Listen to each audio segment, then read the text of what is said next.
গত পর্বে আপনারা দেখেছিলেন আমরা লাচুং থেকে কাটাও 0 পয়েন্ট ও ইয়ুমথাং ভ্যালি হয়ে গ্যাংটকে ফিরে এসেছিলাম।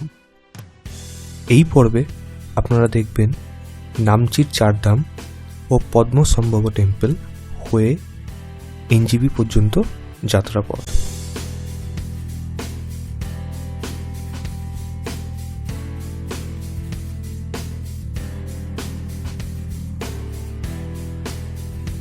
তো গ্যাংটকে আজকে আমাদের লাস্ট ডে। আমরা যে হোটেলে ছিলাম প্রথম দিন এসে রেখেছিলাম মুস্কাটেল দেখলাম, ওখানেই রয়েছি এখন।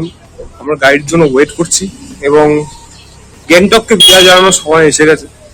মন খারাপ লাগছে, আবার বাড়ি ফিরে যেতে হবে, আবার সেই একই ডেইলি রুটিন। তো আর কি করা যাবে বলুন। এই গাড়িটা আমাদের না, অবশ্য গাড়ি আসছে এবং আমরা সব লাগেজ নিয়ে মোটামুটি নিচে রেডি আছি। আমার বন্ধুরা ওদিকে সব রেডি আছে। এবার আস্তে আস্তে এখান থেকে রওনা দেওয়া যায়। তো চলুন একেবারে গাড়িতে উঠে তারপর না ব্লগ করা যায়। সকাল সকাল গ্যাংটককে বিদায় জানিয়ে আমরা রওনা দিলাম এবং ব্রেকফাস্ট মাঝপথে করব বলে সেটাও ঠিক করে নিয়েছিলাম। আমাদের ড্রাইভার একটা ভালো জায়গায় নিয়ে গেল ব্রেকফাস্ট করাতে। গ্যাংটক থেকে ফেরার সময় আমরা নামচি যাচ্ছি এখন। তো সকালে ব্রেকফাস্টের জন্য আমরা এই জায়গাটা থেমেছি। আমার পেছনে দেখতে পাচ্ছেন জায়গাটা, এটা বেসিক্যালি একটা সরকারি স্টল টাইপের এবং এখানে রিজনেবল রেটে বেশ ভালো কিছু খাবার পাওয়া যায়। আমরা পেটাই পরোটা এবং মোমো এসব অর্ডার করেছি। আমার বন্ধুরা পেছনে আছে এবং অ্যাম্বিয়েন্সটা মারাত্মক। এখানে একেবারে পাহাড়ের পাশে এবং সেই জায়গাটা দেখতে দারুণ লাগছে। তো আমার বন্ধুরা পেছনে আছে, অলরেডি ওখানে খাবার চলে এসছে ওখানে। তো চলুন আস্তে আস্তে যাই এবং গিয়ে ব্রেকফাস্টটা সেরে নিই। ব্রেকফাস্ট করে রওনা দিলাম আমরা নামচির উদ্দেশ্যে। তো যেতে যেতে আমরা চলে এসেছি নামচিতে এবং নামচিতে আমরা চলে এসেছি বলতে গেলে সমযুপস গুরু পদ্মসম্ভবা স্ট্যাচু। তো উপরে একটা বড় স্ট্যাচু আছে, সেখানে আমরা যাব। আমার পেছন দিকে গেটটা রয়েছে, এখান থেকে উঠতে হবে। টিকিট কেটে নিচ্ছে আমার বন্ধুরা, পার হেড 50 করে। এবং আস্তে আস্তে চলুন, ব্যাক ক্যামেরাতে যাচ্ছি এবং সেই রাস্তা দিয়ে সামনের দিকে এগিয়ে যাওয়া যাবে। নামচি শহর থেকে 5 কিলোমিটার দূরে সামদ্রুপসে হিলসে সমুদ্রপৃষ্ঠ থেকে 2134 মিটার বা 7000 ফুট উচ্চতায় গুরু পদ্মসম্ভবে বা যার আসল নাম গুরু রিনপোনচে টেম্পল অবস্থিত। 1997 সালে দলাই লামার হাত দিয়ে এই মন্দিরের নির্মাণ শুরু করা হয়।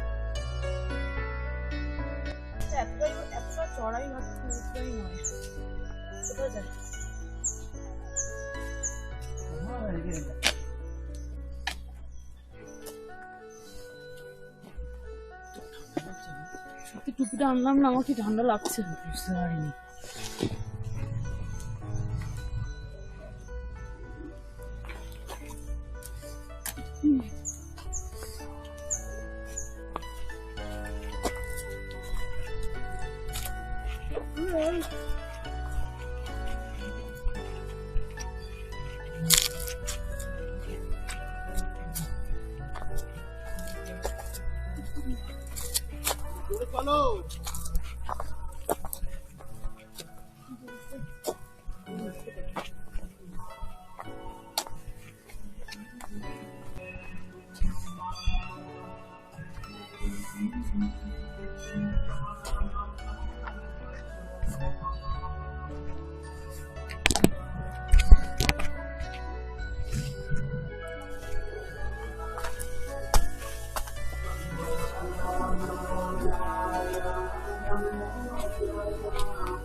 ভেতরে আছে।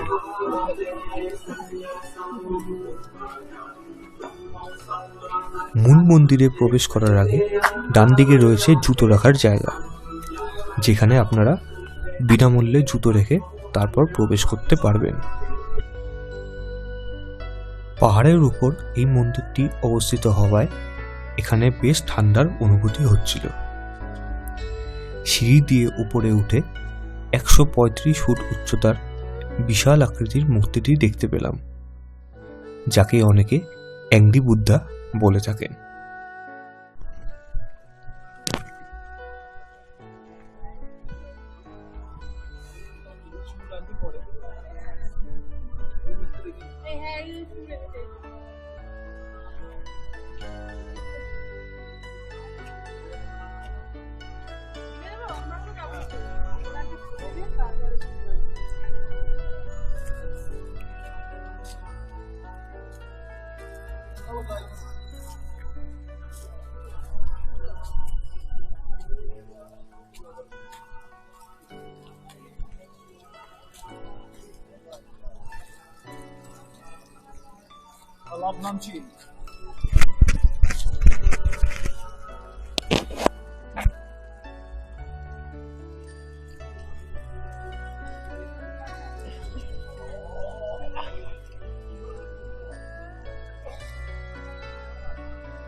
সামদ্রুপসে হিলকে উইশ ফুলফিলিং হিলও বলা হয়ে থাকে, অর্থাৎ এখানে এসে কোনো মনস্কামনা করলে তা পূরণ হয়ে যায়।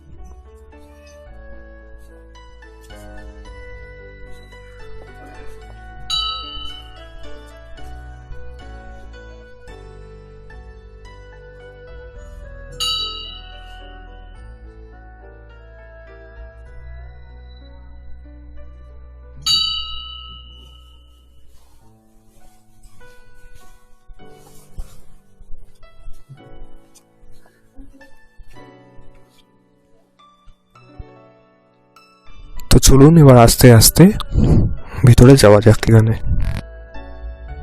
পবিত্র এই স্থানটি ঘুরে দেখতে বেশ ভালো লাগছিল। দর্শকদের কাছে অনুরোধ, এই জায়গাটিতে একবার এসে কিছুক্ষণ সময় কাটালে মনের মধ্যে একটা অদ্ভুত শান্তি অনুভব করবেন। মন্দিরের ভেতরে নীরবতা যেন মনকে আরো শান্ত করে দিচ্ছিল। 3 তলা সম্পন্ন এই মন্দিরটি ঘুরে দেখতে বেশ কিছুক্ষণ সময় লাগবে। নিচের তলায় ছোট ছোট কিছু মূর্তি এবং সেখানকার ইতিহাস নিয়ে নানা অজানা গল্প জানতে পারলাম।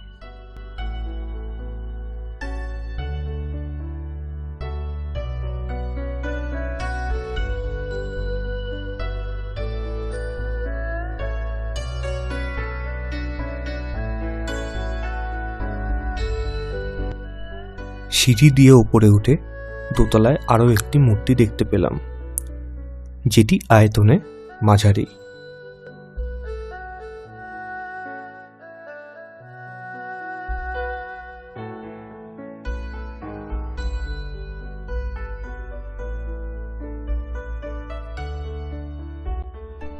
সেখান থেকে বেরিয়ে আবারও সিঁড়ি দিয়ে উঠতে গিয়ে দেখি কি দরজা বন্ধ। সুতরাং উল্টো দিকে সিঁড়ি দিয়ে মন্দিরের একেবারে উপরে উঠে গেলাম।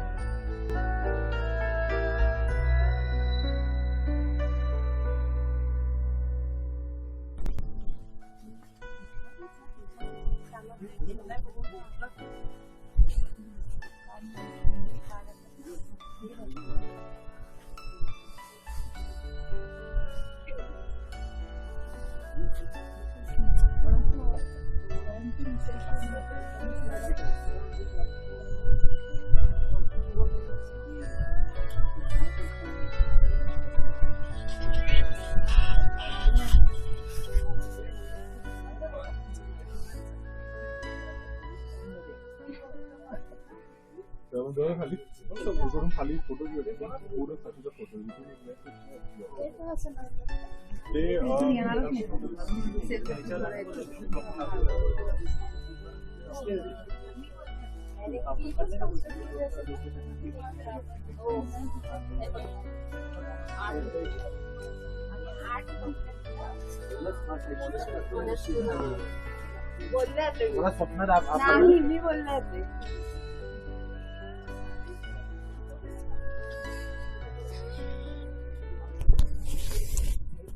আমি এখান থেকে দেখানোর চেষ্টা করছি দূরের ওই পাহাড়ে সেই বড় শিবের মূর্তিটা। আমি জানি না আপনারা এখান থেকে দেখতে পারবেন কিনা, তবে চেষ্টা করা হচ্ছে একবার যে আপনার যদি দূর থেকে একবার দেখানো যায়।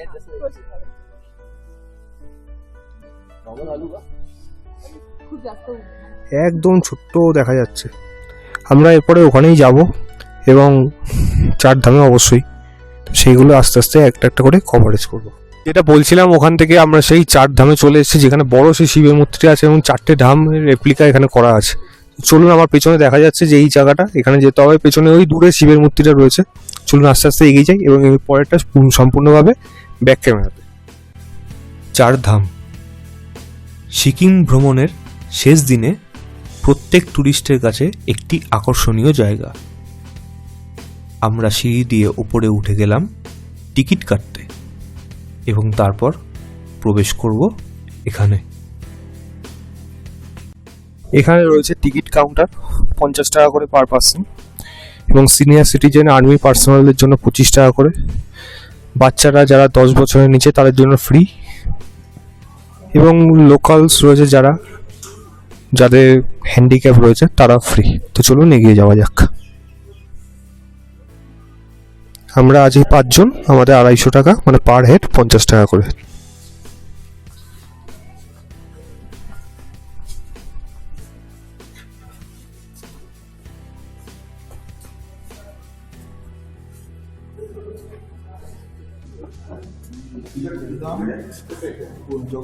জগন্নাথ ধাম, বদ্রীনাথ ধাম, আর এইটা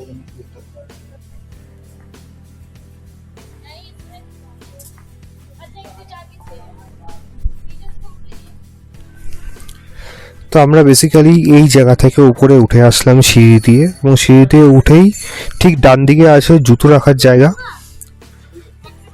যেখানে সবাই একসাথে আমরা জুতো রেখে তারপর আমরা চার ধামে প্রবেশ করতে পারবো। তো চলুন আমরা সেটাই করে দেখি। দর্শকদের বলে রাখি, এখানে জুতো রাখতে কোনো রকম মূল্য দিতে হয় না। জুতো রেখে কিছুটা এগিয়ে ডান পাশে কল থেকে হাত ধুয়ে তারপর আমরা প্রবেশ করলাম। এখানে পুরো ঘুরে দেখতে কম করে 2 ঘন্টা সময় লাগে, তাই দর্শকদের কাছে অনুরোধ, হাতে একটু সময় নিয়ে এখানে আসবেন।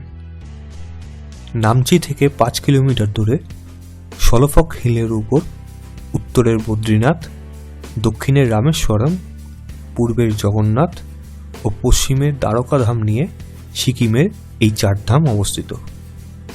এছাড়াও এখানে সাই টেম্পল এবং অন্যান্য ছোট ছোট মন্দির রয়েছে। 2011 সালের নভেম্বর মাসে এই জায়গাটি তৈরি করা হয়। প্রায় 29 হেক্টর জমির উপর 56 কোটি টাকা খরচ করে সিকিমের গভর্নমেন্ট এই জায়গাটি তৈরি করেছে, যাকে আরেক নামে সিদ্ধেশ্বর ধাম বলা হয়ে থাকে। তো চলতে চলতে আমরা চলে এসেছি নন্দীশ্বরা দরে। তো চলুন আস্তে আস্তে সেদিকে এগিয়ে যাওয়া যাক, এবং এখান থেকে একটা যে 4খানা ধাম আছে সেখান থেকে আমরা এক এক করে ঢুকছি এবং আপনাদের সেটা ভিডিও করে দেখাচ্ছি।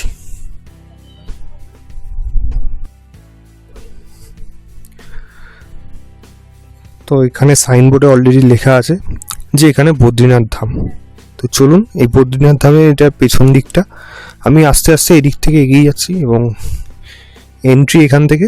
তো চলুন সেই দিকে এগিয়ে যাওয়া যাক।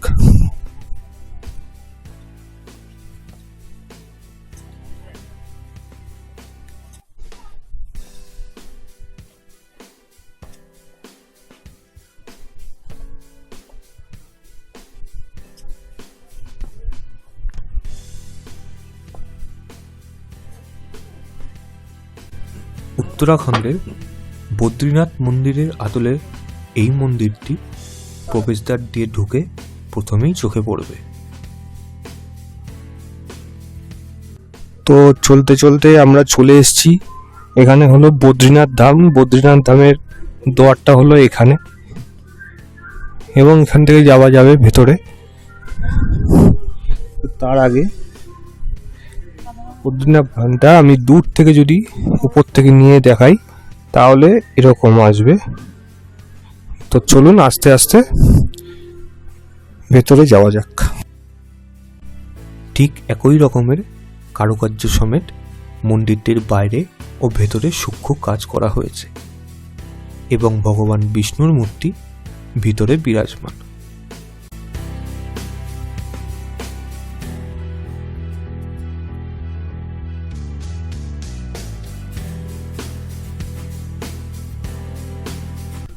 তো বদ্রীনাথ ধামের পর আমাদের পরবর্তী জায়গা হলো জগন্নাথ ধাম। আমি জগন্নাথ ধামের পেছনেই দাঁড়িয়ে আছি, এবং চলুন এবার আস্তে আস্তে আমি এগিয়ে যাই।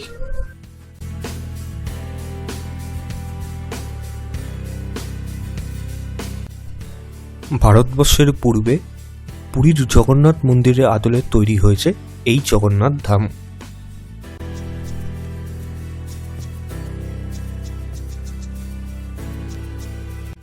চলতে চলতে আমরা চলে এসেছি জগন্নাথ ধামে। জগন্নাথ ধামের প্রবেশদ্বার হলো এখানে। তো চলুন আস্তে আস্তে ভেতরে যাওয়া যাক। ভিতরে জগন্নাথ, বলরাম ও সুভদ্রার মূর্তি বিরাজমান, কিন্তু ভেতরে ভিডিও করার পারমিশন দিল না।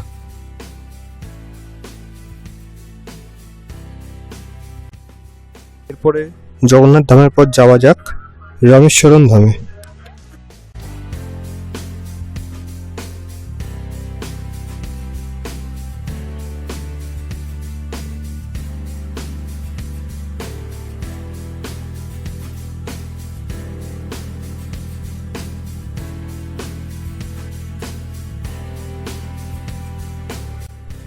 সুদূর পূর্ব থেকে চলে এলাম দক্ষিণের রামেশ্বরম মন্দিরে, যেটি দক্ষিণ ভারতের তামিলনাড়ুতে অবস্থিত।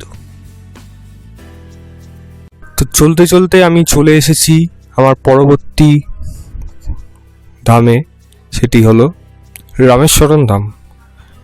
রামেশ্বরম ধামের প্রবেশদ্বার হলো এখানে।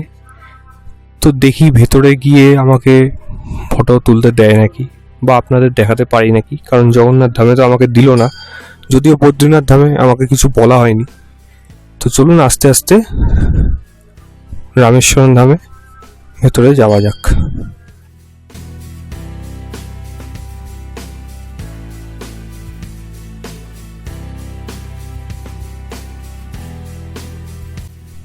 রামেশ্বরম মন্দিরটি 12 জ্যোতির্লিঙ্গর মধ্যে এটি একটি অন্যতম। একই রকম মন্দিরের আদলে তৈরি হওয়া এই মন্দিরটিরও ভেতরে রয়েছে শিব ও পার্বতীর মূর্তি।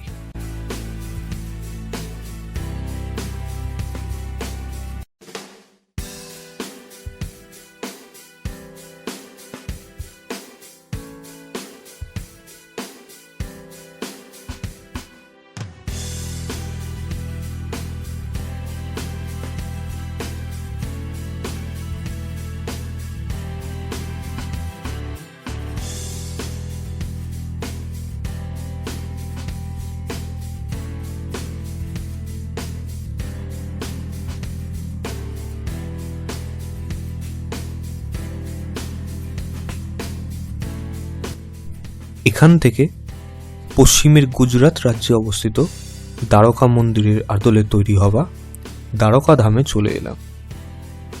ভেতরে আসল মন্দিরের মতো একই রকম কারুকার্য সমেত এই মন্দিরটিরও ভেতরে রয়েছে ভগবান শ্রীকৃষ্ণের মূর্তি।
সেখান থেকে বেরিয়ে ঠিক পেছন দিকেই রয়েছে সাই বাবার মন্দির।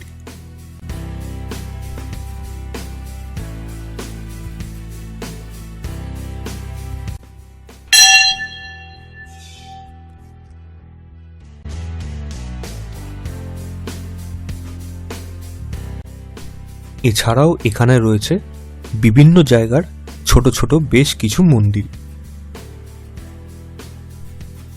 এখান থেকে কাঞ্চনজঙ্ঘা দেখা যায়, কিন্তু আকাশে মেঘ থাকায় আমরা আর কাঞ্চনদার দেখা পেলাম না।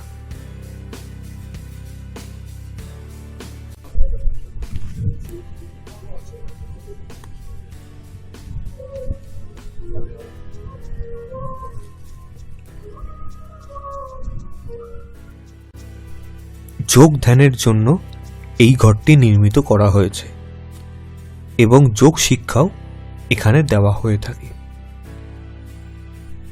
তবে এখানে আসার আগে দূর থেকে যে মূর্তিটি দেখা যায় সেটি হলো 108 ফুট উচ্চতার এই বিশাল আকৃতির শিবের মূর্তি, যার নিচে দিয়ে ভিতরের মন্দিরটিতে প্রবেশ করা যায় এবং ভিতরে পূজাও দেওয়া যায়।